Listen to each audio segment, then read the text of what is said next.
민주당 이재명 대표의 재판이 내일부터 본격적으로 시작이 됩니다. 그 얘기를 하기 전에요. 아니 대선 끝나고 지지자들 널브러져 있는데 이 말 민주당 내부에서도요. 이재명 대표가 샀다가 판 이 방산 주식을 두고 이런 뒷말이 나왔습니다. 주식 보유 관련해서도 좀 언급이 나왔는데 이에 대해서 좀 한 말씀 부탁드려도 될까요? 실제는 왜 하는지 여쭤봤습니까?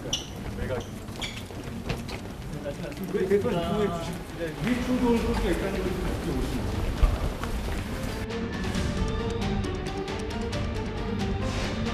저는 좀 실망스럽습니다. 대통령 선거를 졌잖아요. 네네.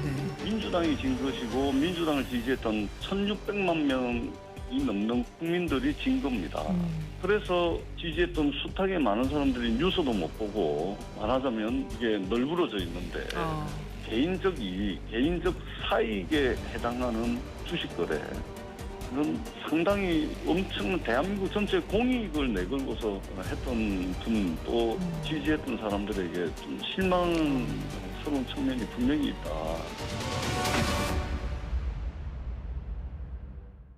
마지막 화면처럼 전재수 의원은 꽤 이재명 대표의 대선 기간에 유세 활동을 열심히 했던 의원 중에 하나입니다. 지난주 금요일에 이현정 의원님이 민주당 모 인사도 아니 그 와중에 어떻게 이재명 대표가 주식을 살 수 있냐라고 비판했다라는 소식을 전해줬었는데 오늘 실명을 전재수 의원이 본인이 얘기했어요. 대선 패배로 지지자들 널브러져 있는데 공익 내걸었던 분이 사익을 추구한다. 그러니까 뭐 국방위 소속이냐 아니냐 뭐 이해 충돌 아니냐 떠나서 그 시점에 어떻게 주식을 살 수 있냐 이 얘기를 민주당 내부에서도 했네요.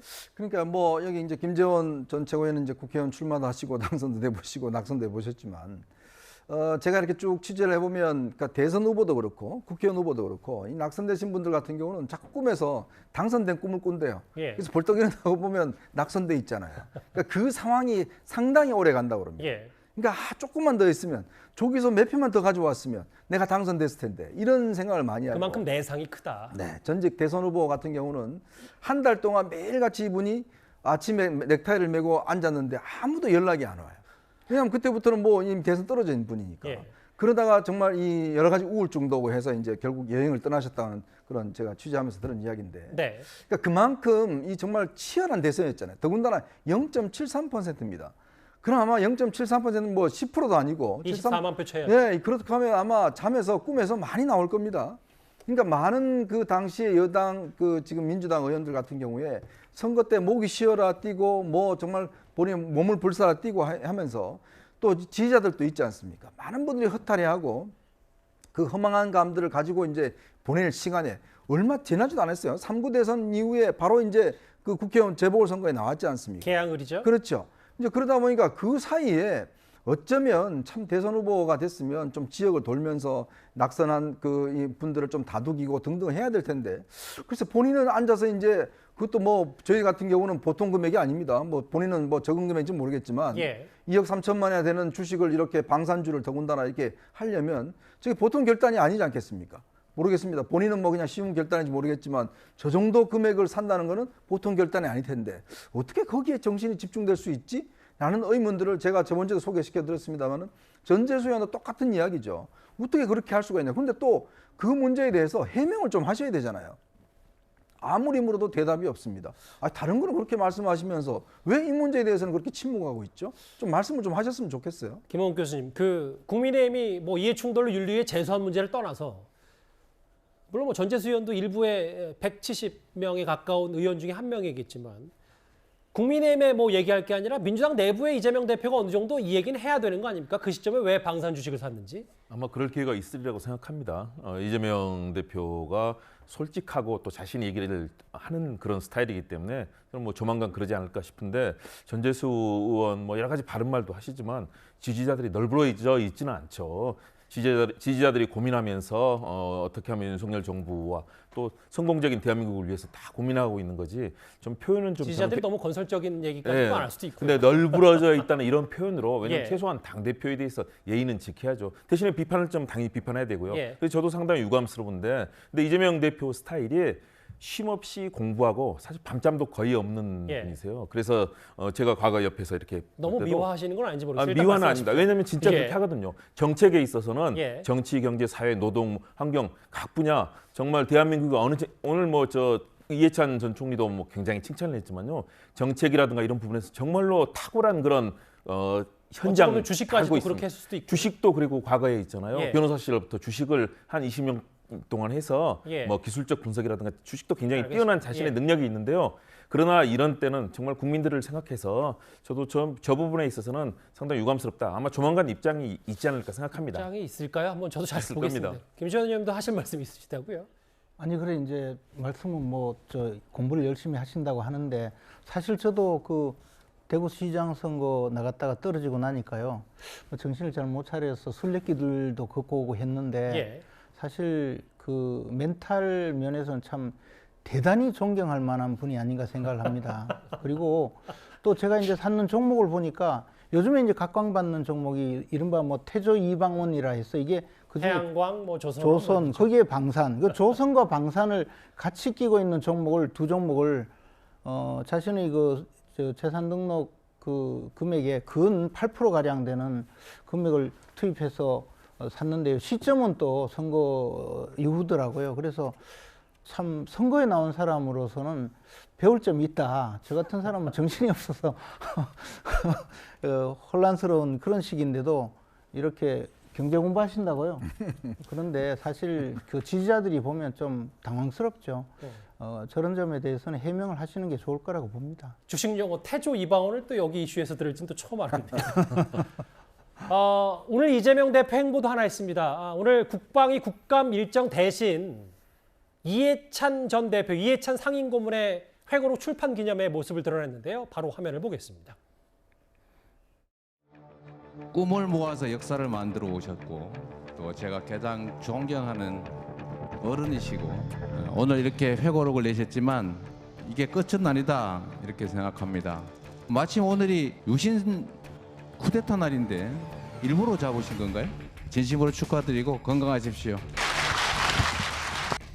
10살짜리 꼬마가 이번 대통령 선거에 지고 나서 그 엄마가 한숨을 쉬고 자기하고 잘 놀아주도 않고 그러니까 애가 눈치를 채가지고 엄마 걱정하지 마라 5년 금방 가. 10살짜리 꼬마가 그렇게 생각한다는 건 저도 그런 생각을 했습니다. 80년대에 그 어렵게 유신 체제를 그 종식을 시키려고 했는데 전두환 세력이 들어가지고 절망을 느꼈다가도 우리가 박정희도 이겼는데 전두환 7년을 못 이기겠느냐. 그렇게 역사에 대한 믿음을 가지고 가야 된다는 생각을 다시 한번 합니다. 오늘 출판 기념회가 있었습니다. 이해찬 전 대표. 최근에 회고록 내용이 일부 먼저 공개됐을 때 너무 아까운 후보고 굉장히 좋은 후보다. 당은 이재명 중심으로 갈 수밖에 없다. 제가 대단히 존경하는 어른이다. 두 사람의 관계야 뭐 익히 잘 알려진 사실이기도 하지만 오늘 국방위 국감 대신에 또 회고록 일정을 소화했다. 뭐 이 부분 때문에 얘기가 좀 많더라고요. 어떻게 김주일 대표님 보셨어요? 일단 뭐 그 정도로 이해찬 전 대표 같은 경우에는 민주당에서는 굉장히 상징적인 분이죠. 그래서 김대중 대통령하고 같이 어떤 반독재 투쟁도 했던 분이고 그러기 때문에 당의 상당한 어른이시고 그러다 보니까 이제 예우 차원에서 간 것 같고요. 뭐 아까 전에 앵커도 말씀하셨지만은 이해찬계가 사실상의 신 이재명계로 다 이제 편입이 돼가지고 지금 상당히 그 이재명 대표를 돕는 그런 관계다 보니까 그렇게 이제 뭐 좀 오늘 참석을 한 것 같습니다. 그래서 예. 뭐 저기에 저런 발언들은 그냥 정치인들끼리 당연히 가까운 정치인들끼리 충분히 할 수 있는 발언인 것 같습니다. 뭐 같은 당 사람들끼리요. 예, 같은 당 사람들끼리 뭐 이재명 대표나 이해찬 대표를 싫어하시는 분들이야 저게 맞는 얘기냐 뭐 시시비비를 따질 수 있겠지만은 저 예. 발언 자체를 가지고 뭐 시비를 걸 문제는 아닌 것 같고 근데 참 국방위에 현안이 많은데 좀 아쉽다는 생각은 개인적으로 좀 들긴 하네요. 예. 5년이 금방 가. 이해찬 전 대표 저런 얘기를 했는데요.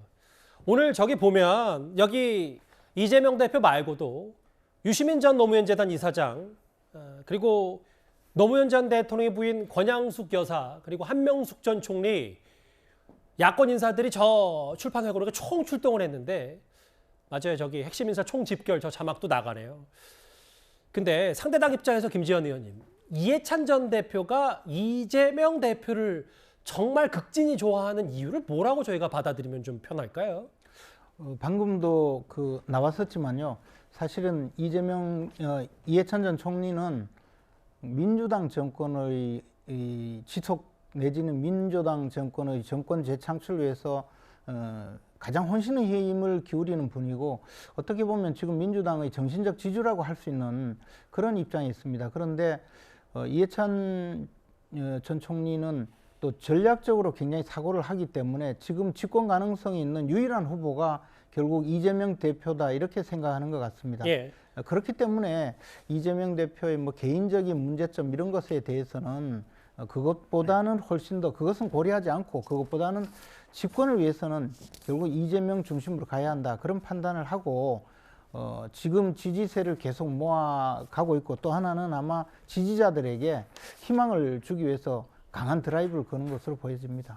그러니까 지지층 결집이다. 이제 그렇죠. 이재명으로 가야 된다. 예. 네, 저 오늘 저 상황을 보고 싶어서 저는 현장에 갔다 왔었는데요. 현장에서 이해찬 전 대표가 그런 얘기를 했습니다. 정책적으로 정말 뛰어나다.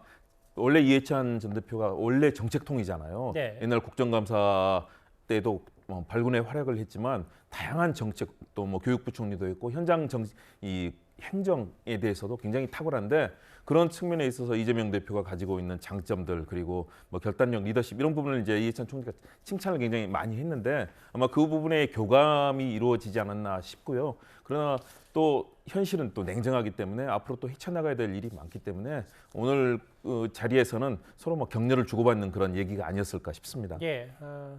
오늘 보신 것처럼 야권 인사들 총출동했고요. 근데 이재명 대표 얘기했으니까 이 얘기도 짧게 한번 만나보겠습니다. 이현정 의원님. 네.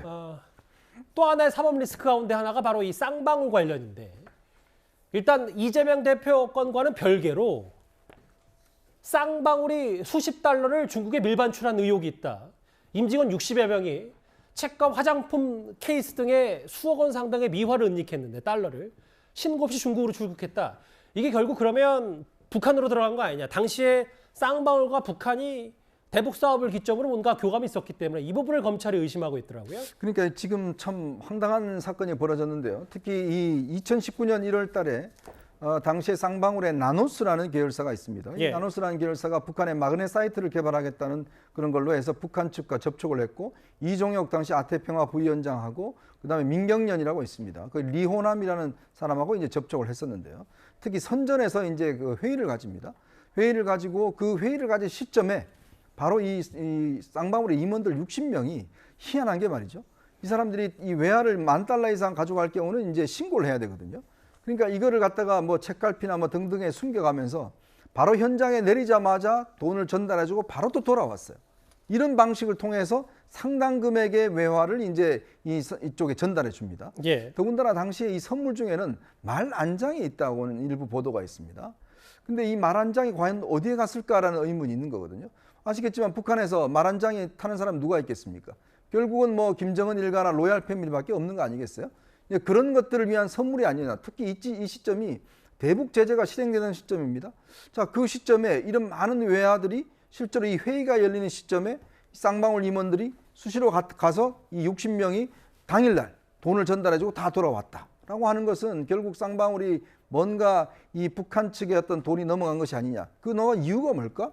그는 뭐 여러 가지 이제 이유가 있겠죠. 또 그 사업이라는 게 결국은 이 아태평화협이라는 그 단체가 이루어졌었고 그 단체는 이재명 당시 경기지사의 대북 관계를 이제 통화를 했었고 뭐 등등을 따져본다면 지금 이화영 지금 전 부의사도 이제 구속돼 있지 않습니까?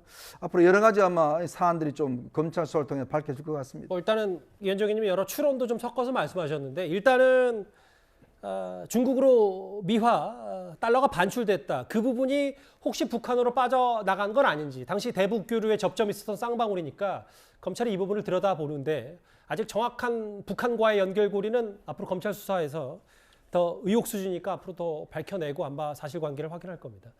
이재명 대표 얘기까지 정리를 해봤습니다. 그럼 지금까지 들은 여러분들의 목소리를 만나볼까요? 첫 번째 댓글입니다. 온 국민이 카카오의 피해자다. 독점패의 전면 재검토가 필요하다. 이런 말씀을 해주셨고요. 누가 카카오를 독점으로 키워줬지? 누굴까요? 아이의 행동은 부모의 책임이죠. 아까 그 아이 보넷 위에서 미끄럼틀 탄 아이 말씀하신 것 같고요. 안전장치 업그레이드 해야 된다. 마지막 보겠습니다. 추징해라 일반 국민이라면 놔뒀겠냐. 조국 일가, 조국 전 장관 일가 채권 말씀하신 것 같은데요. 댓글 5개 모두 감사드립니다.